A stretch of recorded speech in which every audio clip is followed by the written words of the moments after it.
Y tenemos el gran honor de tener con nosotros algo muy lindo. A mí nunca me había pasado trabajando en una muestra, que son los hijos de los artistas y que es su familia. Están con nosotros en riguroso orden alfabético Ugo Giovannetti Viola, el hijo de Ugo Giovannetti Sana, ¿verdad? Está con nosotros Gerardo Otero, el hijo de Manuel Otero. Y, perdón, me salté el orden alfabético, pero dejé para el final a la dama, a la más linda, que es Virginia Lorieto, que es la hija de Mario Lorieto. Realmente este proyecto, Bajo la Corteza, reúne esfuerzos muy grandes, empezando por el gran acierto de la fundación que dirige el museo, de elegir a esta generación de artistas que se conocieron y que, además de ser alumnos del taller, tuvieron una amistad personal que se desarrolló dentro, fuera del taller, a lo largo de sus vidas. Y a mí me da mucha alegría ver cómo sus hijos se conocen.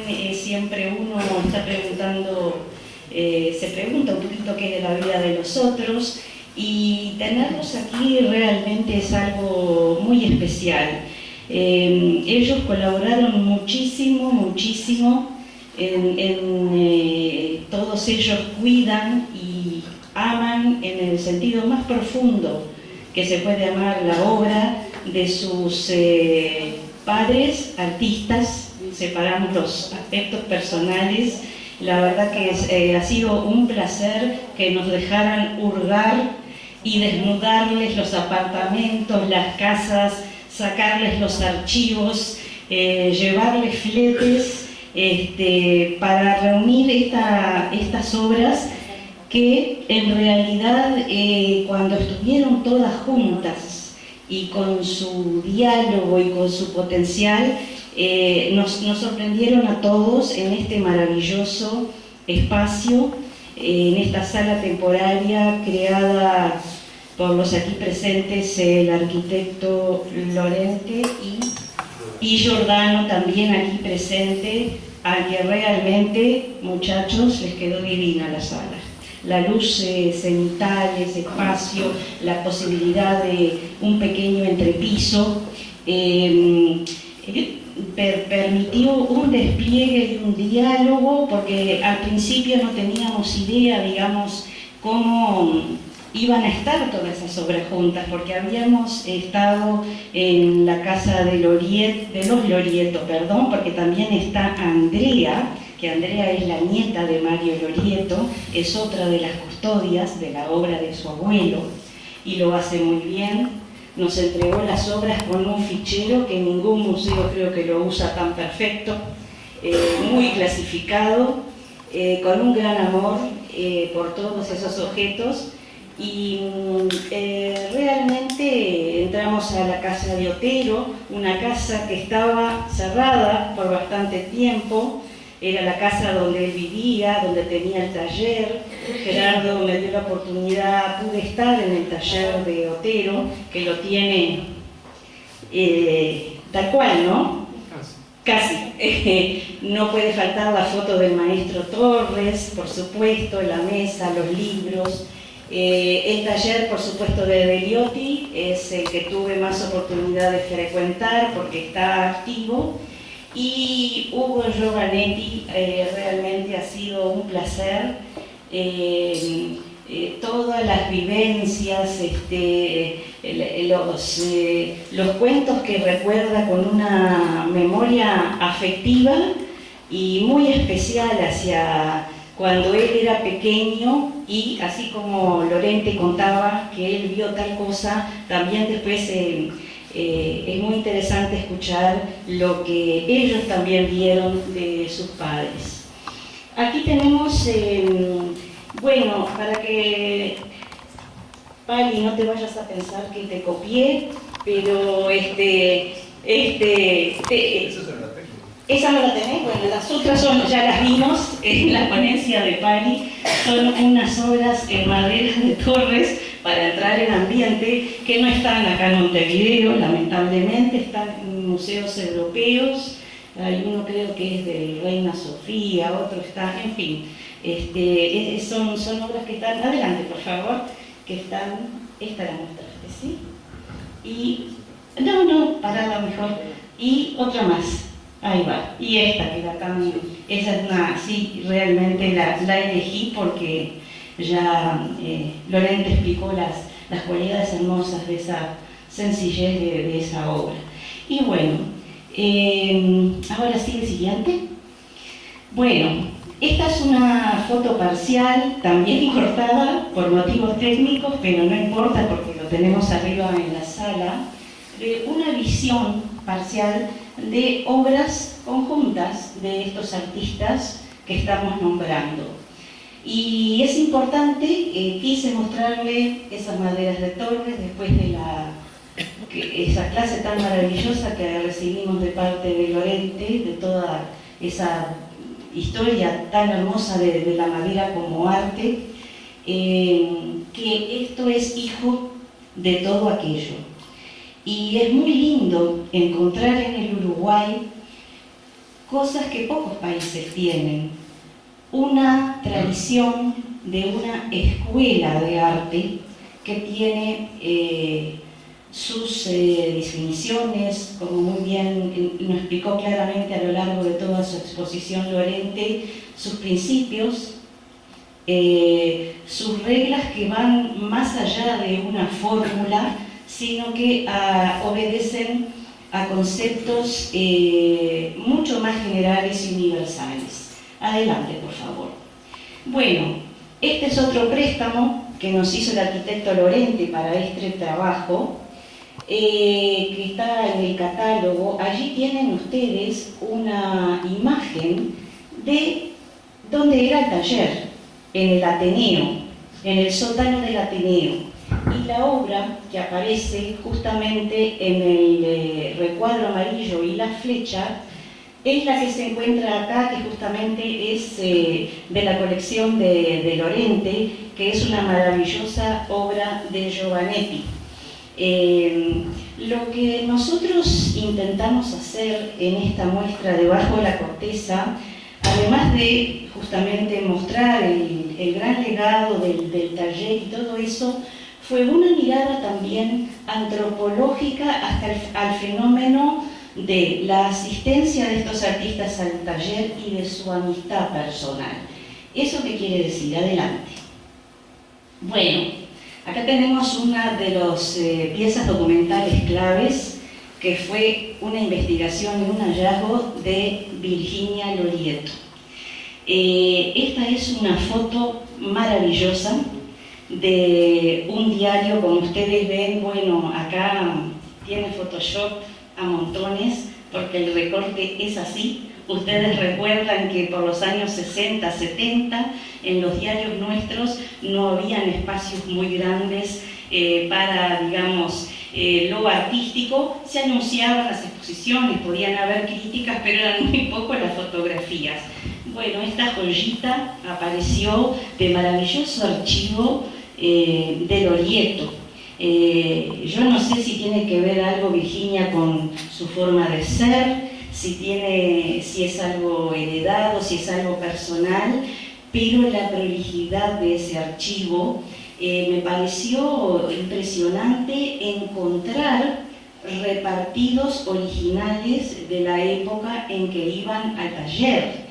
Tenían material que en aquel entonces muchos recordarán que se hacía, se reproducía a mimeógrafo, ¿verdad? Era la única forma de poder duplicar carbónico, etcétera, etcétera, lo más adelantado, los materiales. Pues estaban guardados, fue maravilloso acceder a ellos y sí. Eso es una virtud de mi padre, no mía. Él tenía muy prolijamente todo puesto, o sea que eso lo acondicionó él. Sí, en su momento lo guardamos, pero él era el que ordenaba y etiquetaba y hacía todo eso. Bueno, como no le puedo agradecer a tu papá, te lo voy a agradecer a ti, que lo encontraste, porque perfectamente era tan chico, estaba muy bien guardado, eso es verdad, estaba en un sobre de un papel especial, un papel manteca, ¿sí? Estaba de tal, es verdad eso, estaba de tal forma guardado, a pesar de que era tan chico, que realmente, y fue una gran felicidad cuando Virginia nos anunció de ese hallazgo, porque efectivamente venía a probar aquello que habíamos averiguado, aquello que todos nos habían contado de la amistad, y allí están los cuatro. Walter es el que aparece más arriba, Mario, Lorieto, Manuel Otero y Hugo Giovannetti, exponiendo los cuatro juntos, así como están hoy, pero esto sería aproximadamente, todos calculamos que por la vejez del papel y por las caras de los artistas, a ver si me ayudan los hijos, sería fines de los 60, ¿puede ser? No, antes. Antes. Fines de los 50. Fines de los 50, muy bien, muy bien. Fines de los años 50, más que más todavía. Bueno, adelante. Bueno, acá es una idea que me gustó mucho para ejemplificar algo muy lindo que me dijo el arquitecto Lorente en una entrevista que le hice, porque era mi primer contacto con un trabajo con artistas del taller. Y él me hizo ver algo que realmente yo nunca había reparado. Acá tenemos una invitación que es muy conocida, visualmente muy bonita, de la exposición número 100 del taller Torres García, que se hizo en el subte municipal. Lo lindo de ver acá es que tienen ustedes todos los artistas que en ese momento expusieron en el subte y que eran a su vez los mismos que iban a estudiar y que integraban el taller. ¿Y qué es lo que me hizo observar Lorente? Cómo se presentan todos ellos en un estricto orden alfabético. Profesores, alumnos, están todos en riguroso orden alfabético.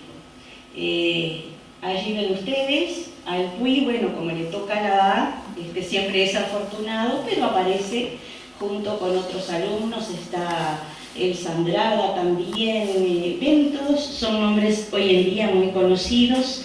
Allá abajo tenemos a Walter Beliotti, después tenemos a Giovannetti, José Burbich, su profesor, aparece después porque es el estricto orden alfabético, y así continuamos. Y a su vez es lindo para tener un mapeo de la generación de artistas que estaban en aquel momento en el taller. A mí me gustó mucho eso, el observar eso así, porque eso habla mucho de la forma de ser y de trabajar.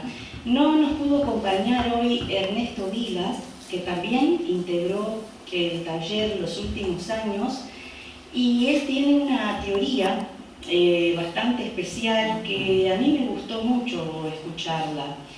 Él sostiene que el taller era una especie de reflejo de la forma de la sociedad uruguaya del momento, especialmente en los años en que estos artistas ingresaron. Los primeros ingresan en el 50, si no me equivoco, que son Otero y Giovannetti. Y después en el 53 entra Lorieto y en el 54 entra Walter Beliotti. Me decía Vila que, por ejemplo, en el taller a todos se les enseñaba lo mismo, digamos las clases, a todos se los trataba igual, se les daban los materiales, y que así como la sociedad nuestra de aquel entonces era la sociedad del barrio, en que se vivía muy integrado, donde digamos no se hacían diferencias entre situaciones socioeconómicas o de cualquier otra índole, ese ambiente se reflejaba muchísimo en cómo se vivía en el taller, ¿no? y allí estaban personas de distintos orígenes, de distintos estratos, todos, digamos, hermanados por lo mismo. Estos 4 artistas, adelante. Esto es algo que, un detalle, sí. No, y una cosa para agregar a eso, Sí, sí. todas las obras de todos los artistas pasaban la misma prueba, que era la prueba de la artillera. Había un lugar en Trelles Torres donde los artistas llevaban sus obras, las colgaban y sometían al juicio de todos. ¡Qué bravo! Claro, los que tenían mayor peso en la palabra eran los maestros, Augusto Torres, Alpuí, Burbich, pero todos opinaban. Y todos, aún los maestros, mostraban sus obras en la artillera. Democracia. Hay algo que también sale del espíritu ese del orden alfabético estricto entre alumnos y maestros. También recuerdo que Linda Cohen, que me tocó trabajar con ella hace unos años para elaborar un libro sobre su trayectoria, ella me corrigió cuando yo puse los maestros, ¿no? Cuando yo hablaba de sus profesores en el taller, y ella me dice, no pongas maestros, me dice, poné maestros amigos. Y porque ella dice que no, digamos que no era esa relación tan distante con los maestros, y eso fue lo que me encantó encontrar en el archivo Lorieto, el tan prolijo Mario. Tenía tarjetas muy interesantes, postales, que guardaba de sus amigos cuando viajaban. Eran solteros todavía, se podían ir a Río de Janeiro. Lorieto no. No, Lorieto no, los otros, los que paseaban. No. ¿El tuyo tampoco? No, yo recuerdo haber esperado a mi padre cuando bajó del barco del viaje. ¿Del año 60 y pico, el viaje a Brasil? Bueno, yo quería decir para que entiendan por qué no lo llevaron nada más, para que no haya traumas. Pero lo que le quería decir de esas postales... No, mi padre tampoco. Tampoco viajaba. Tu papá no. No, teníamos una condición humilde económica. Bien, muy bien. Lo que yo quería decir es que Lorieto guardaba tarjetas que le mandaba Otero, que le mandaba Walter cuando iban a Río. Tenía tarjetas de Alpuí hechas por él, que le mandaba para fin de año, para las fiestas o porque encontró con quién mandárselas. O sea que se veía esa relación fluida, tan especial que uno realmente ya no está tan acostumbrado a ver. Y sobre es Ugo Giovanetti, es un retrato que también habla de esa relación entre alumnos y maestros tan especial, porque es un retrato realizado por Burbich. Este retrato lo tienes tú, ¿verdad? Sí, Sí, ahí está. tengo ese honor, sí.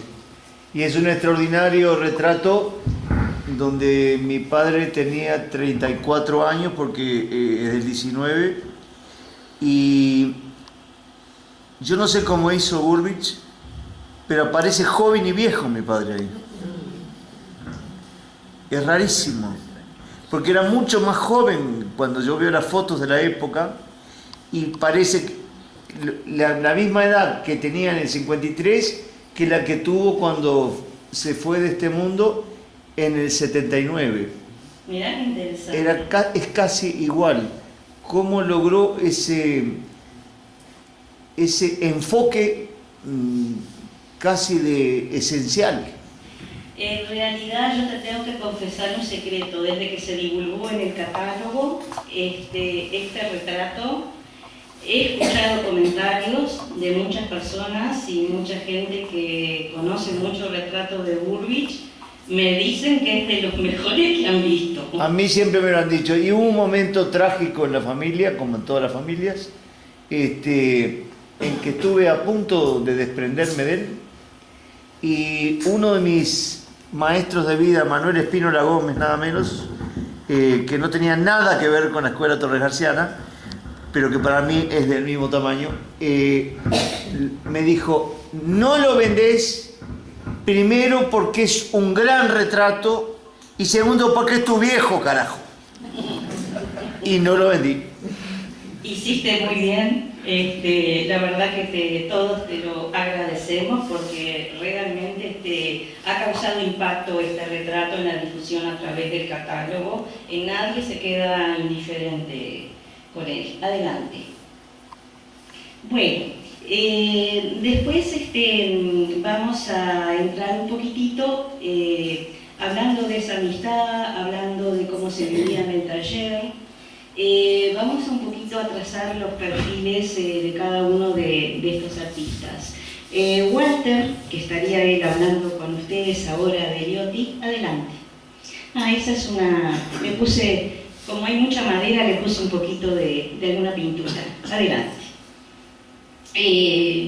Walter es un amante total de las maderas y como yo un poquitito diciendo en una síntesis muy grande, he dividido a estos 4 artistas en 2 grupos. Por un lado encuentro que la obra de Liotti, de Otero y de Giovannetti está basada mayoritariamente en las maderas encontradas, en esas maderas que uno las ve, como muy bien explicó Lorente en su clase magistral realmente, que esas maderas viven, esas maderas respiran, esas maderas tienen formas, tienen nudos, tienen paso del tiempo y uno tiene una sensibilidad hacia esas maderas que encuentra. Yo sé que de Liotti vive cerca de la Rampla de Montevideo, en el límite, ahí tiene su taller y su casa entre Punta Gorda y Carrasco, y se camina esa playa, verano, invierno, buscando mucha cosa, y es con esas maderas a las que intenta no alterar mucho. Si ustedes observan, inclusive, bueno, esta es del año 80 y pico. De todos los artistas que vamos a ver en esta muestra, él es el que ha quedado muy fiel a las enseñanzas del taller. Prácticamente que tiene pocas variaciones dentro de ese tema, se ha mantenido con mucha fidelidad y ha sido muy consecuente en una carrera muy larga, donde yo creo que es un motivo de vida, ¿no? Lo que lo mantiene feliz y trabajando. Prácticamente a veces lija un poco las maderas y trata de buscar dónde sacar, digamos, si hay algo que sacar, aquello que la desnaturaliza para ver aquello que hace la esencia de la madera, ¿no? Lo podemos ver en esta naturaleza muerta, que está pintada con colores similares a los de la propia madera. Adelante. Esta es una obra de los primeros tiempos, también una madera, los famosos puertos constructivos, que se hacían muchísimo estos ejercicios en el taller. Walter llegó a tener la oportunidad, todos los demás compañeros, tanto Otero como Giovannetti como Lorieto, realizaron trabajos murales antes, pero a Walter le tocó al final de su carrera.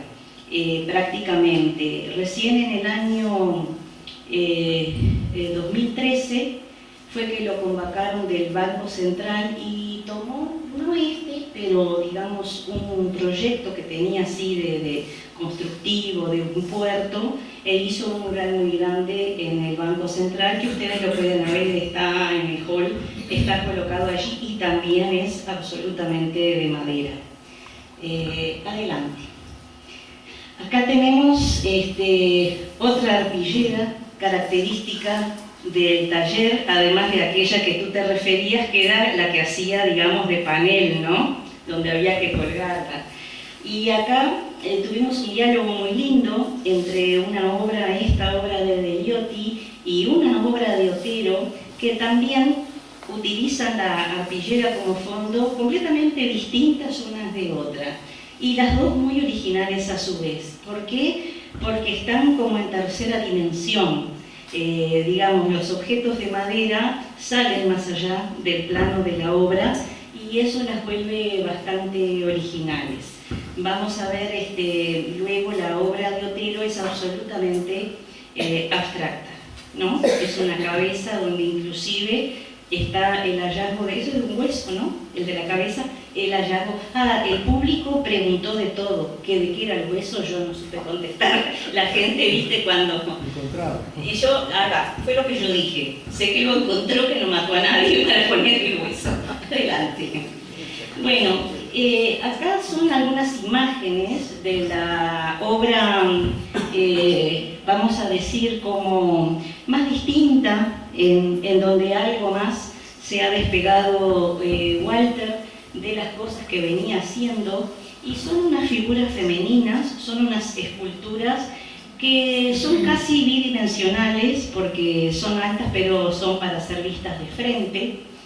Y vean ustedes que esta es muy interesante porque él va, digamos, a una síntesis geométrica total y, digamos, un gran estatismo de todas sus figuras, ¿no? En ese sentido, no hay alusión ninguna a movimiento, es una síntesis absolutamente lineal y geométrica. Adelante. Bueno, esta es un detalle de una obra que la seleccionamos en el equipo de trabajo como es la portada que tenemos para el catálogo, porque es una obra de Walter Veliotti que en cierta forma lo representa bastante.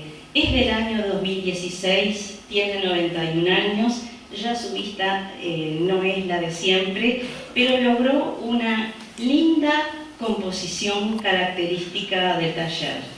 Está muy bien logrado acá el varillado de las maderas en relieve y la pintura en algunos lados como con veladura, una composición muy linda que la elegimos como el leitmotiv y la carátula de nuestro catálogo.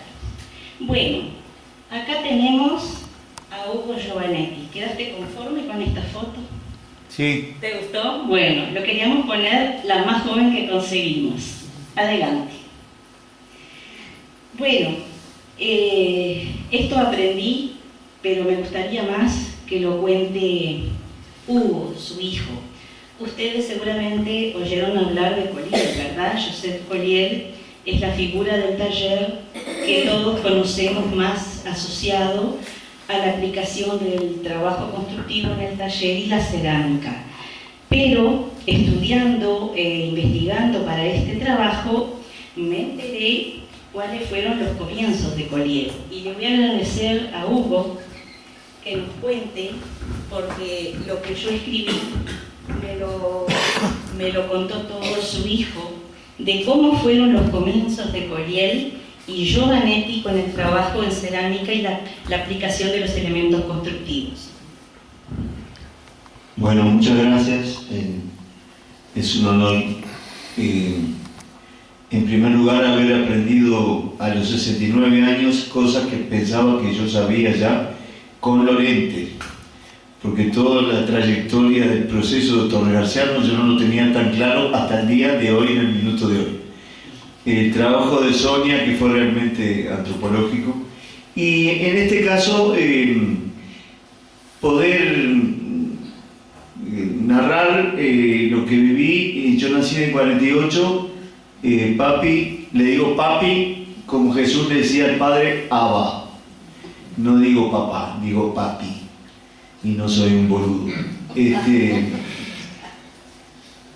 el 50 nosotros vivíamos en el Paso Molino, y en una casona que tenía un altillo, que bueno, ahora por distintos motivos, yo hice una carrera artística también, soy escritor, y me hicieron un documental sobre mi vida, y lo primero que hizo el cineasta fue ir a la casa del Paso Molino, y en ese altillo que hay en el Paso Molino, que ahora descubrí que no tiene luz, tiene un ventanuco donde vive una pareja joven.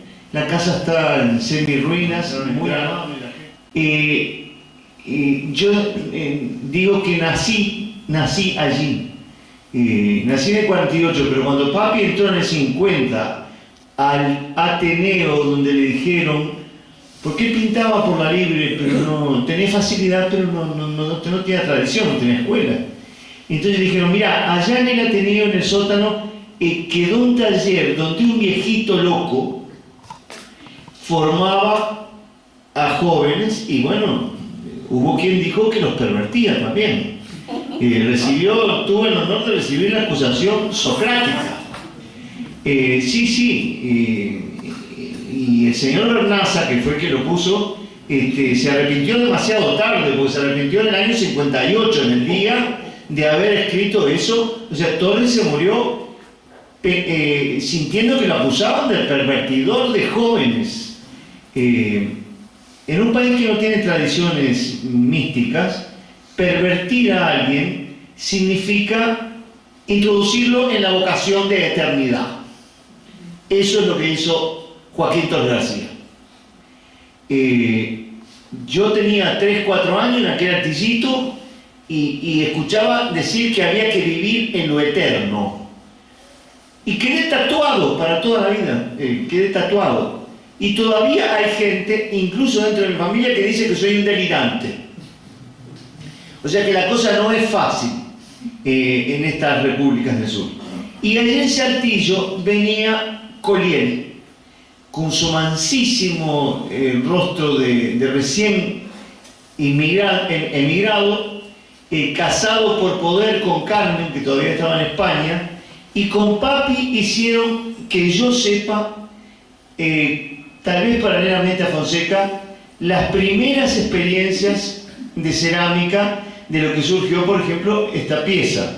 Y iban al Pantanoso a buscar barro, se les rajaban las piezas, conseguían manuales. Ahora que Lorente, que realmente dio una maravillosa charla, habló de la pendularidad de Torres García. Mi padre era absolutamente pendular. Y ahora que hablaron de la prolijidad del Orieto, bueno, mi padre era absolutamente desapegado, y no en un sentido caótico.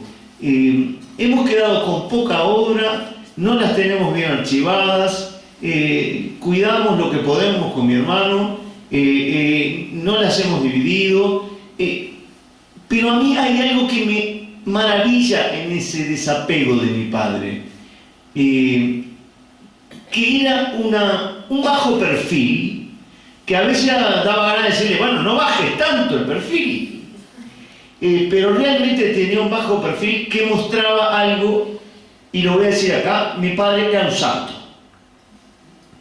Esto lo digo no vinculado a ninguna religión en especial. Era un santo porque era una persona no capacitada para dañar a nadie y para ayudar a vivir a quien tuviera adelante.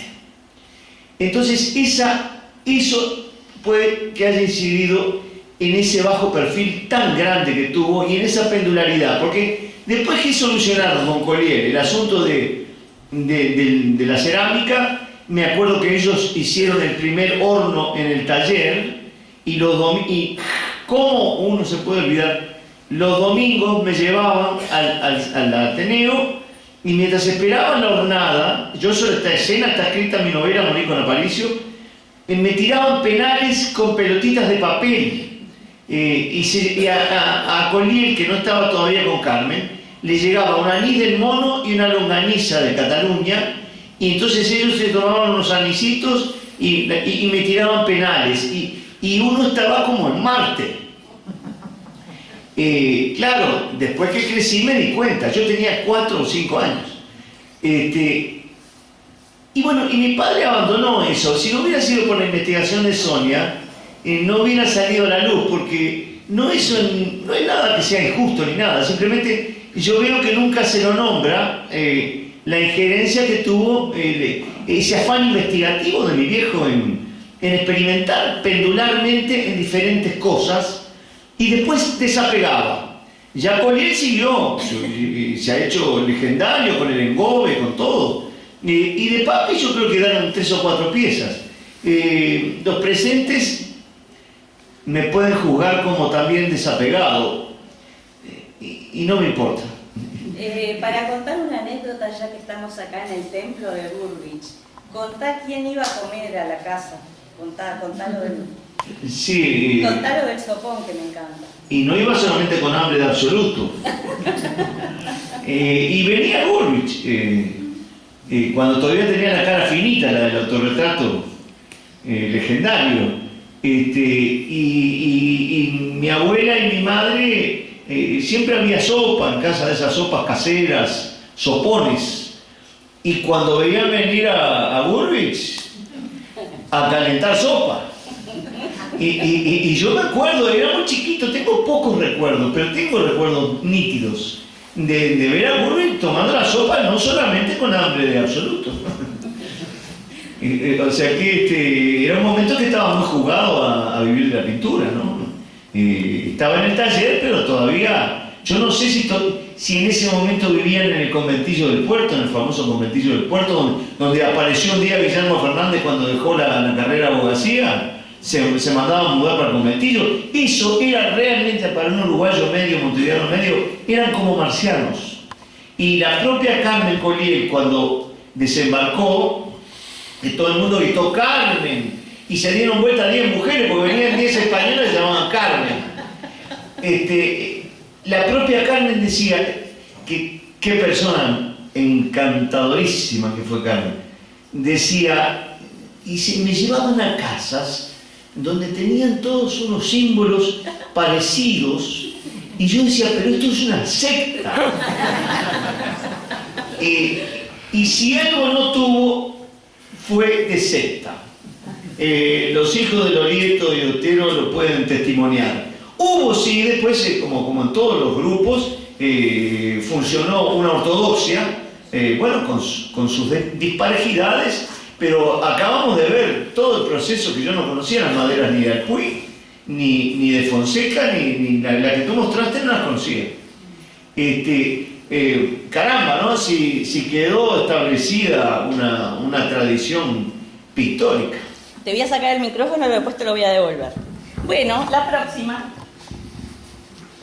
Bueno, esta es una de las vedettes de esta exposición. Es una mesa que por tercera vez, así me lo contó Hugo, el Museo Burbich se la solicita para exponer. Esa mesa es realmente una belleza. Son mesas que su papá hacía, ahora él les va a contar el resto. Y son mesas que en este momento se cuentan como joyas en extinción. Nos dio una foto de la que él tiene Ricardo Pascale, que la publicamos en el catálogo. El día de la inauguración alguien vino... Joaquín. ¿Dónde está Joaquín Rañi? Bueno, Joaquín Rañi me comentó que unas semanas antes ya teníamos cerrado el catálogo, se encontró otra mesa que la tenía la hermana de Eva Olivetti, que charlando de que estábamos en esto de buscando las mesas y todo esto, a ver quién tenía, apareció otra. Y yo hasta ayer encontré en un catálogo que estaba perdido en mi casa la foto de la primera mesita del Altillo. Pero yo creo que acá sería en el segundo libro. Escúchame, contales a los presentes cómo se hacía esa famosa mesa que la técnica le llamamos taraseada. Sí, la primera fue en el Altillo, que ya te digo, encontré la foto porque hubo una exposición en una galería que había en la Rambla de esta mesa y ahí estaba la primera.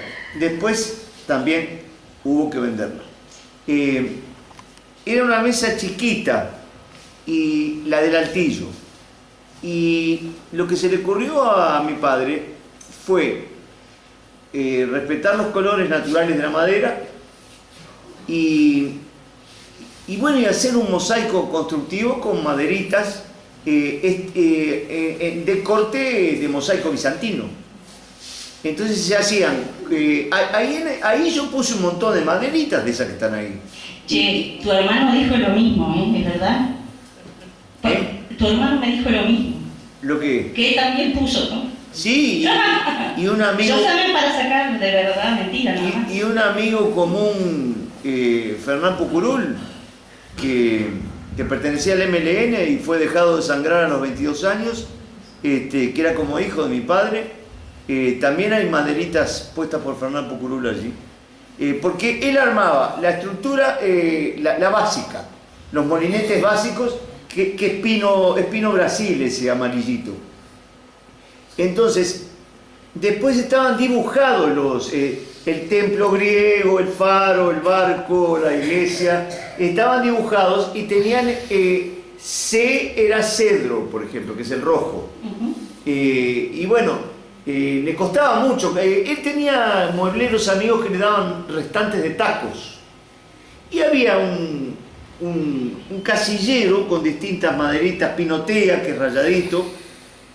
Y papi tuvo que trabajar toda la vida hasta el final, en un registro de Casimires, que fue la maldición, el averno de nuestra vida, y podía pintar y trabajar solo de noche. Entonces nos dejaba la mesa ahí y venía Fernán, por ejemplo, que tendríamos 13, 14 años, venía mi hermano también, pero mi hermano es más chico. Y entonces era con lija, con navaja y con formón. Y ibas armando, pero tenía que quedar muy bien hecho eso. Era una maravilla hacer eso. Y cola de carpintero que se calentaba en un mechero. Entonces, cuando tenías todo el pedazo afuera, lo encolabas. Cuando estaba medio seco se lijaba. Y el salto que hizo mi padre fue que la del altillo del Paso Molino no se le había ocurrido darle una superficie lisa. O sea que es toda irregular, por lo cual tuvo que tener un vidrio. Entonces eso desmerecía la calidad del color. Y después ya en Punta Gorda, que nos fuimos en el 53, él llegó a tener aquellos pistolones que eran como para taladros, y las lijaba con la pistola, y le ponía las 4 puntas, y fue construyendo por encargo. Una le regaló a Manolita Peña Torres García, que un cronista del país, no lo digo con ironía, no recuerdo el nombre, de esos que parece que saben, fue a hacer un reportaje a Manolita y cuando vio la mesa dijo: ¿y esta joya renacentista qué es? Y era un constructivo. Y Manolita decía: pero qué divertido, ¿no? Como no saben nada. Sí, porque ella siempre se reía, le resultaba todo divertido. Adelante. Muy bien. Bueno, Sonia, sí. ya que el hijo comentó que trabajaba en un registro, el papá trabajaba en Maspons, que era en Uruguay y Río Branco, y estas mesas se vendían en la mueblería barata que estaba en Río Branco, entre Colonia. A Barata le debemos que eso exista, porque cuando se fue papi no quedó ninguno. Entonces un día la trajo y le dijo a mi madre: no piense que se la voy a vender. Sí, yo conocí estas mesas y las de Lominsky en lo de Barata. Muy y bien. conocí a Giovanetti comprando telas en Maspons. Vendiendo. Vendiendo. ¿Será verdad que Usted compró. ¿Será verdad que todos nos conocemos aquí? Adelante. Acá no, perdón.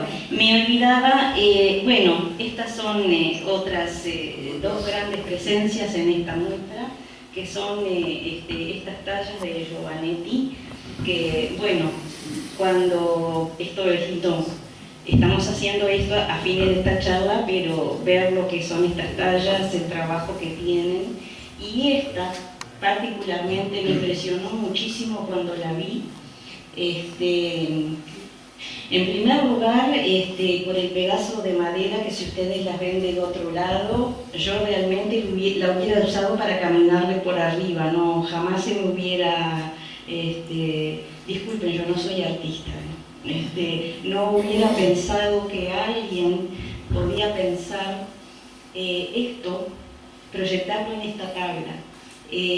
Además, el diseñador gráfico le hizo un corte en el catálogo que realmente me impresionó cuando la vi, porque prácticamente es una obra de arte marí,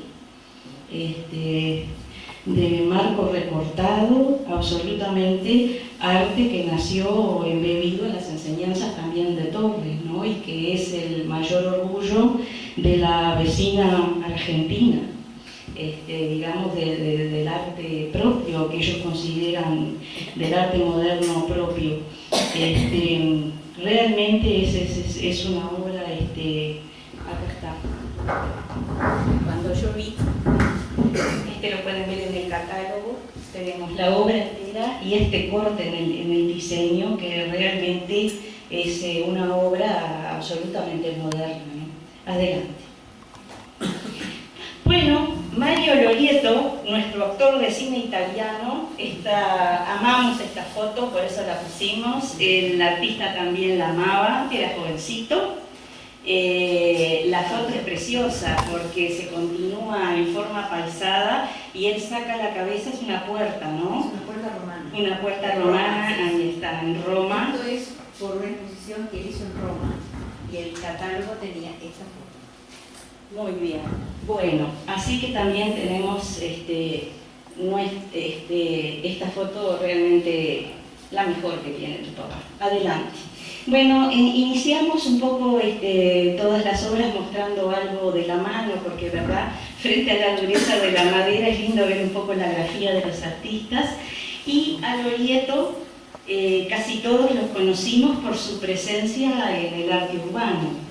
Lo conocimos por este famoso árbol de la vida y el tiempo. ¿Cómo anda? ¿Anda bien? Todavía está parado. Está afectado por el tiempo. Porque acá la familia está preocupada por la estabilidad, están viendo a ver qué pueden hacer, pero maravillosa escultura en donde el artista utiliza tanto las formas como los espacios y la luz. Una foto muy linda, creo que es de Testoni, ahí está. Adelante. Bueno, de esas obras también grandes, se ve que después que se desprendía o antes que se desprendía quería quedarse con algo y tiene estas maravillas acá hechas en madera. Es una especie siguiendo la misma temática de árbol y a diferencia de los demás artistas es lo que yo decía, que él ve de otra manera. Lorieto, entiendo que ve las maderas de otra manera.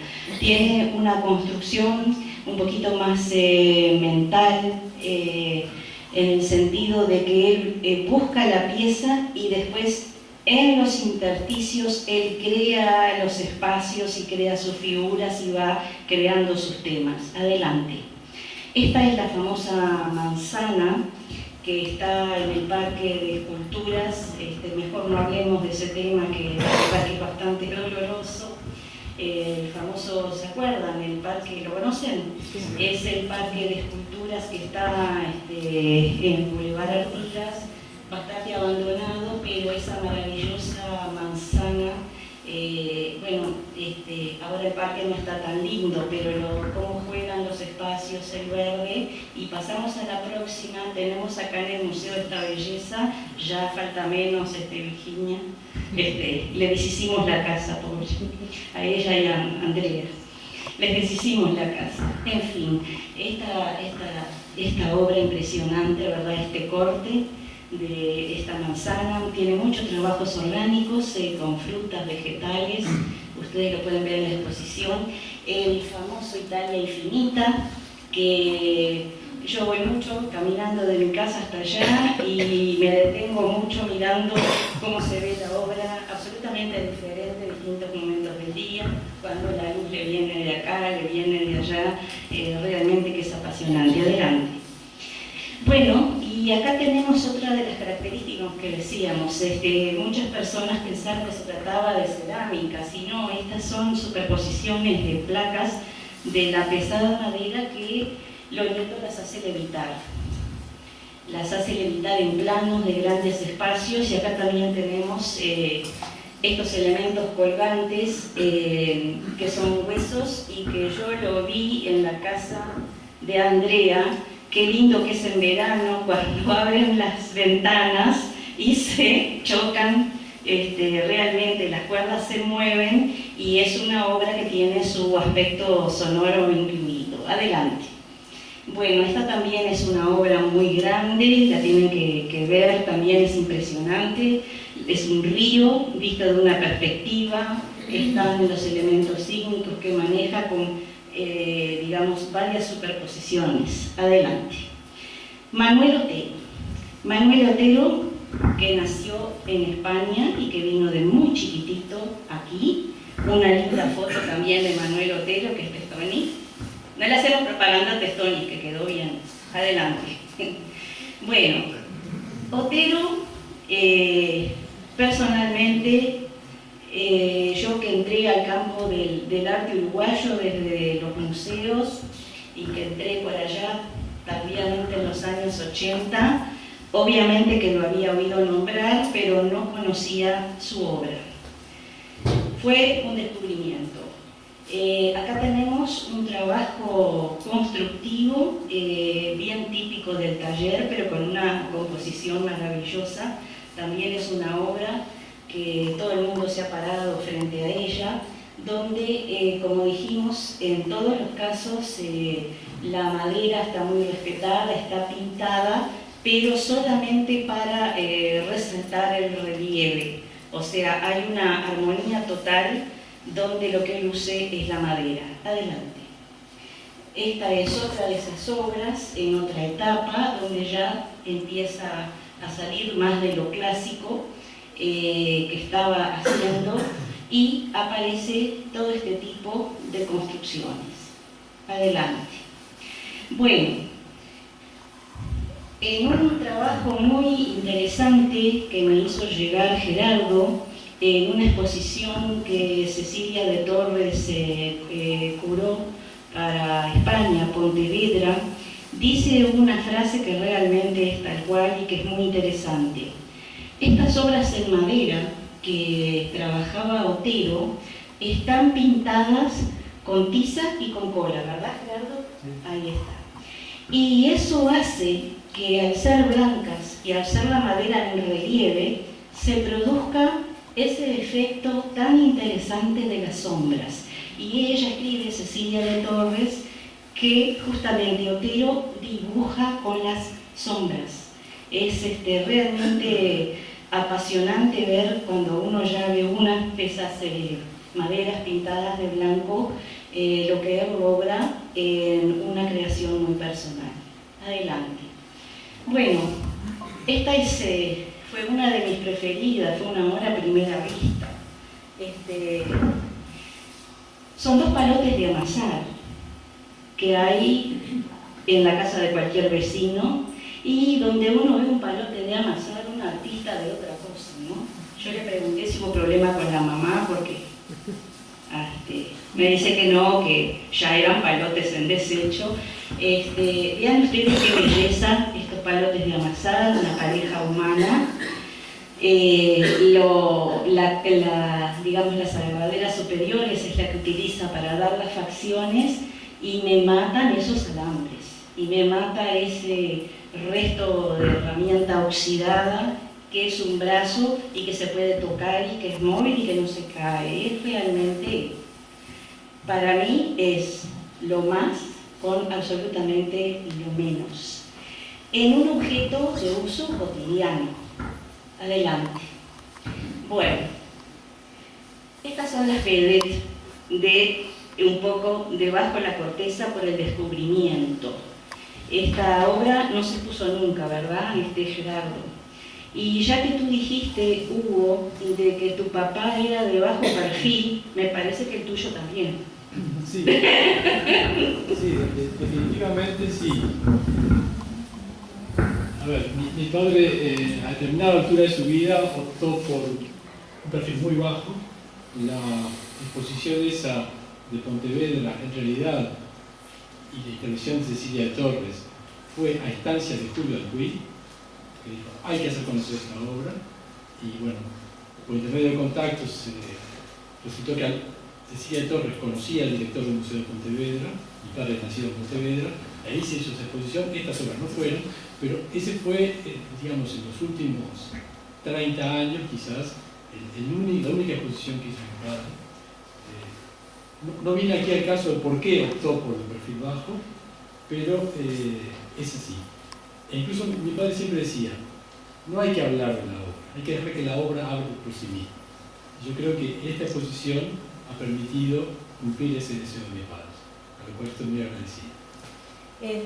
Bueno, realmente yo recuerdo, además de los palotes de amasar, cuando llegué a la casa y Gerardo me puso estos maravillosos tótem, uno al lado del otro, yo, la verdad, pensar que son de los años 90, o sea, son de la última etapa creativa de Manuel Otero, y con los elementos que están realizados, absolutamente, este es el preferido de la mayoría de los visitantes, que, ¿cómo se llamaba este tótem? Tótem robot.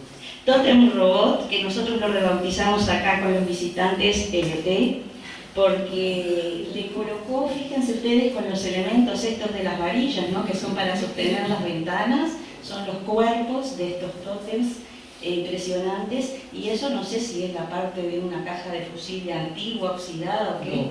¿No? Si quieren conocer la historia, son pistones de freno de un auto mío que se rompió. Ah, bueno, más apasionante aún.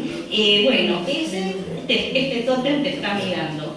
Después figura locuaz y todos estos otros elementos, aquellos con los cepillos gastados. Yo digo que había problema, le sacaba todos los materiales a tu mamá, los palotes, los cepillos. No, pero eran elementos encontrados, pero esa creatividad a esa altura de su carrera, que para mí es la obra de un artista muy joven, que se ve que estaba mucho tiempo en la casa, quizás más tiempo. Sí, a esa altura sí. A esa altura, Sí. y cómo se las ingenió, digamos, para seguir creando estos elementos maravillosos que se expusieron ahora por primera vez y que realmente que han sido una revelación. Para mi padre estas obras eran más una diversión. Me imagino, tiene toque del humor. Sí, sí. Sí, sí, pero creo que lo hace muy interesante también dentro de toda. Sí, tiene ese toque humorístico impresionante, pero no desentona, tú viste, no desentona con nada de lo que está expuesto. Bueno, estimados amigos, ustedes la verdad que son maravillosos, qué paciencia, qué interés. Muchísimas gracias a todos por acompañarnos. Esta exposición es un esfuerzo grande, como ven ustedes, mucha gente empujando para que esto salga, aportes, colaboraciones. Ha sido muy lindo compartir esta jornada y entonces nos despedimos y manténganse en contacto con el museo, que siempre hay actividades, ¿verdad? Ahí está, se pueden enterar les llega por mail, supongo, y si no les llega, les pido por favor que en recepción dejen anotados sus mails y sus contactos para poder comunicarnos. Tienen acá el catálogo y tienen la página web del museo para informarse de las actividades. ¿Está la venta? Está acá también en recepción. Bueno, muchísimas gracias. Ojalá que ustedes hayan encontrado esto interesante, y los que no visitaron la muestra la tienen hasta el 21.